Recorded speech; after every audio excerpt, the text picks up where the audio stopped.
नमस्कार, किचन स्टोरीमध्ये मी प्राजक्ता तुम्हा सर्वांचं मनापासून स्वागत करते।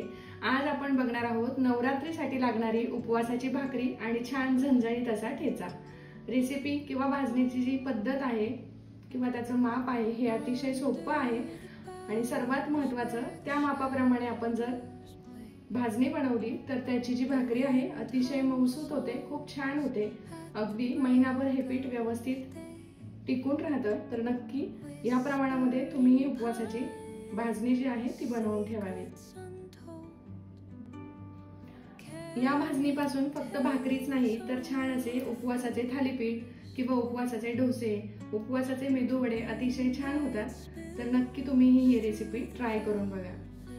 चला आपण पटकन रेसिपीला सुरुवात करूया। तर आता नवरात्रांमध्ये उपवासासाठी लागणारी उपवासाची भाकरी त्यासाठीची आज आपण भाजणी बनवणार आहोत। ही भाजणी 9 दिवस आरामात पुरते। तर त्यासाठी इथे मी 1 किलो भगर घेतलेली आहे। भगर स्वच्छ धुवून स्वच्छ करून त्यानंतर सुकवून घेतलेली आहे। त्याचप्रमाणे 1 किलो भगरसाठी इथे मी पावशर राजगिरा आणि त्याचप्रमाणे पावशर जे आहे ते साबुदाणे वापरणार आहेत। म्हणजे 250 ग्रॅम हे साबुदाणे आणि राजगिरा आहे 1 किलोच्या प्रमाणात। यामुळे काय होतं तर भाकरी खूप जास्त मऊ छान लुसलुशीत होते, म्हणून आपण राजगिरा आणि साबुदाणा यामध्ये ऍड करणार आहोत। तर त्याचं प्रमाण हे ठेवलेलं आहे। पावशर 1 किलो भगरीसाठी ते पावशर साबुदाणा आणि राजगिरा वापरलेला आहे। आता आपण हे सगळं व्यवस्थित असं मंद गॅसवर भाजून घेऊया। तर इथे आता पहिल्यांदा भगर जे आहे ती मी व्यवस्थित भाजून घेते। गॅस जो आहे तो पूर्ण मध्यम ठेवलेला आहे आणि भगर आपण आता व्यवस्थित भाजून घेऊ। खूप जास्त हिला सोनेरी रंग आणायचा नाही, फक्त छान पांढरी शुभ्र अशी फुलून आली की त्यानंतर गॅस आपण लगेचच कमी करायचा आहे। तर इथे बघा एक 4 ते 5 मिनिट भगर व्यवस्थित भाजली गेली आहे आणि छान अशी पांढरी शुभ्र झालेली आहे, मस्त अशी फुलून आली आहे। तर बरोबर अशा प्रकारे अगदी 4 ते 5 मिनिटांसाठी 1 किलो भगरीसाठी मला 4 ते 5 मिनिट वेळ लागलेला आहे। तर अशा पद्धतीने तुम्ही ही भाजून घ्यायचे। अजिबात जास्त लालसर किंवा सोनेरी करायची नाही, अशी पांढरी शुभ्र आपल्याला भगर जी आहे ती दिसली पाहिजे। तर आता ही मी एका प्लेटमध्ये काढून घेते। तर भगर थंड होते तोपर्यंत आपण इकडे साबुदाणा जो आहे तोही व्यवस्थित भाजून घेऊया।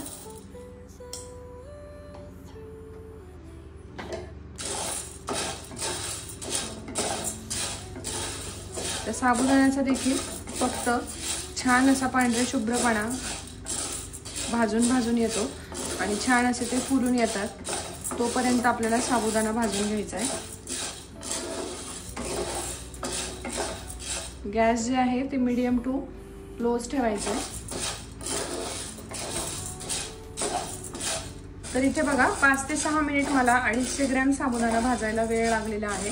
साबुदाणा छान असा फुलून आलेला आहे, मस्त असा पांढरा शुभ्र झालेला आहे। जेव्हा साबुदाणा भाजला जातो तेव्हा असा चटचट आवाज येतो आणि तो छान असा फुलून येतो। मग आपण गॅस बंद करायचा आणि आता साबुदाणा सुद्धा मी त्याच प्लेटमध्ये काढून घेते। तर आता आपण राजगिरा जो आहे तो भाजून घ्यायचा आहे। तर राजगिराच्या लाह्या तयार होतात, त्यामुळे आपण थोडा थोडा करून राजगिरा जो आहे तो भाजून घेऊया। आणि याच्या छान लाह्या तयार होतात। तर हे आपण सारखं एक पद्धतीने भाजत राहायचंय, याच्या लाह्या तयार होतात।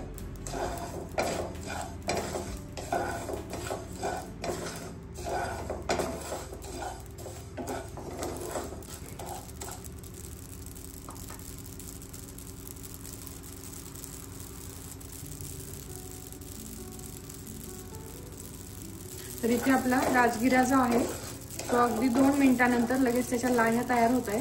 तर अशा प्रकारे आपण भाजून घ्यायचा आहे। आता हा मी काढून घेते।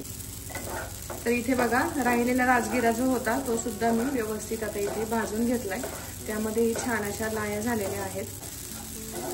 आणि या पद्धतीने आपण हे तिन्ही पदार्थ व्यवस्थित भाजून घ्यायचे। आता हा राजगिरा सुद्धा मी प्लेटमध्ये काढून घेते, गॅस बंद करते।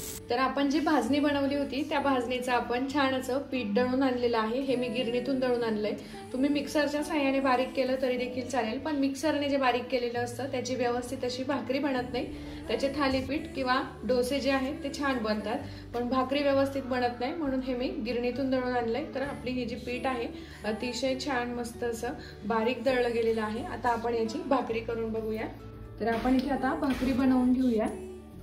तर त्यासाठी इथे मी थोडंसं पीठ घेते.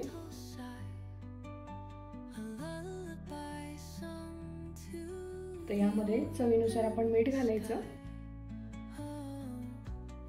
भाकरीला छान अशी चव येते. आता भाकरी बनवताना आपण कोमट पाण्याचा वापर करतोय, तर थोडंसं पाणी घालून मी आता याचा व्यवस्थित गोळा करून घेते भाकरीसाठीचा.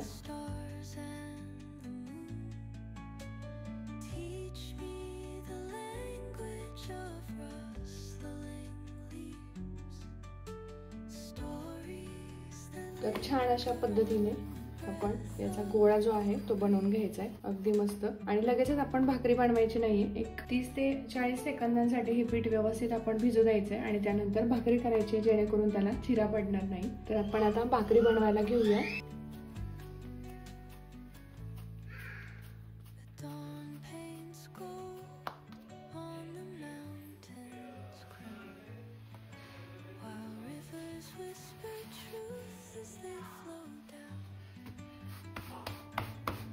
एकसारखं आपण आता भाकरी जी आहे ती थापून घ्यायची आहे.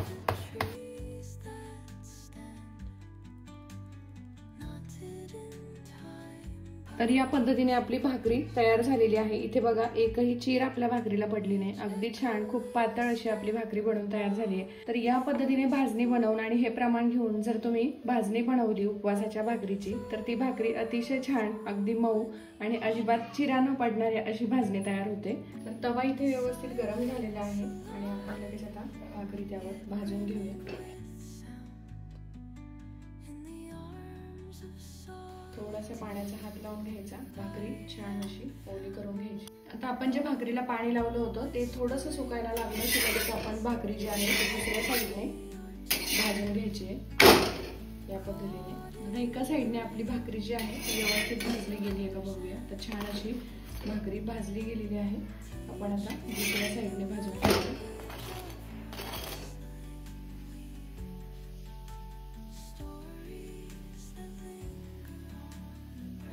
तर इथे बघा, भाकरी किती छान टम्म फुगून आलेली आहे.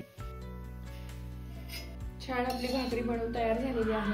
खाताना यावरतून थोडीशी तुपाची धार जी आहे ती सोडून घ्यायची आहे, म्हणजे भाकरी खायला अतिशय चविष्ट लागते आणि छान त्याची टेस्टही येते. किचन स्टोरीजच्या रेसिपीज तुम्हाला कशा वाटतायत नक्की कमेंट करून सांगा. चॅनलवर नवीन असाल तर सबस्क्राईबही करा. आता उपवासाची भाकरी बनवून झाली तर त्यासोबत ठेचा तर लागणारच. छान असा झणझणीत ठेचा आज आपण बनवणार आहोत. तर त्यासाठी ज्या तव्यावर मी भाकरी केली होती त्याच तव्यावर इथे 4 ते 5 हिरव्या मिरच्या घालून घेते, ज्या की तिखट आहेत, आणि 2 मी पोपटी हिरव्या मिरच्या घालून घेते, ज्या की फिक्क्या आहेत. तर या आता आपण व्यवस्थित भाजून घेऊया. तर मिरच्या आपल्या भाजल्या जात आहेत, त्याबरोबरच इथे मी 1 मोठभर शेंगदाणे सुद्धा घालून घेतलेत आणि ते सुद्धा आपण व्यवस्थित भाजून घेऊया.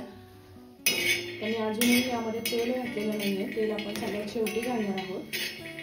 आता शेंगदाणे आणि हिरवी मिरची व्यवस्थित भाजून झाली आहे. यामध्ये अर्धा चमचा मी जिरे घालून घेते.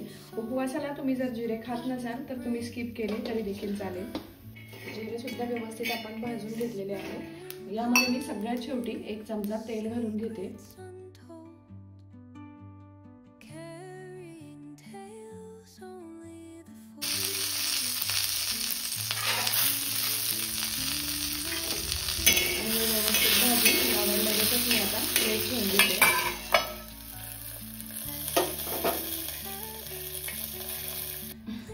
तर यावर प्लेट ठेवली होती ती मी काढून घेते. आपल्या मिरच्या व्यवस्थित आता भाजल्या गेलेल्या आहेत. शेंगदाणे ठेचा गॅस तेव्हाच बंद केलेला होता. तुम्ही मिक्सरच्या साहाय्याने बारीक केला तरी देखील चालतं, किंवा तव्यावरच तुम्ही जर हे व्यवस्थित रगडून घेतलं तरी देखील चालतं. पण माझ्याकडे कुंडी आहे, मी कुंडीमध्ये घालून ते व्यवस्थित असं कुटून घेणार आहे. तर इथे बघा, या कुंडीमध्ये मी हिरव्या मिरच्या, शेंगदाणे आणि जिरं व्यवस्थित काढून घेतले. यामध्ये चवीनुसार मीठ घालून घेते आणि आपण हे आता व्यवस्थित छान चेचून घ्यायचं आहे.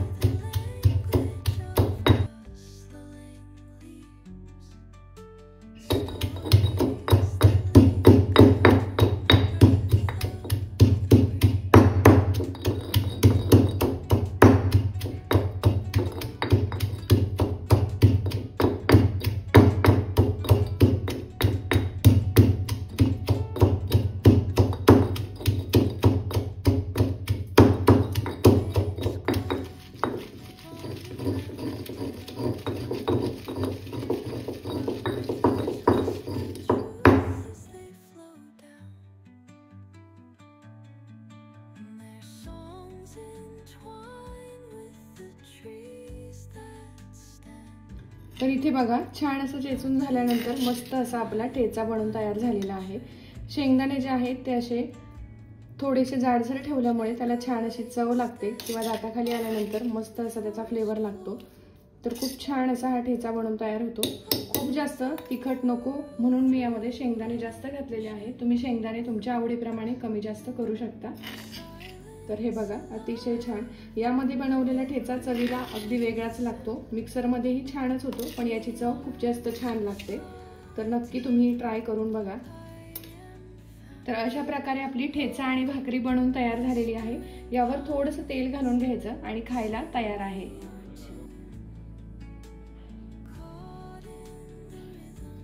तर यावर 1 चमचा तेलाची धार आणि आपला ठेचा आणि भाकरी खाण्यासाठी तयार आहे। भाकरी अतिशय छान मऊ झालेली आहे। नक्की तुम्ही ट्राय करून बघा। ठेचाही अतिशय छान झणझणीत झालेला आहे।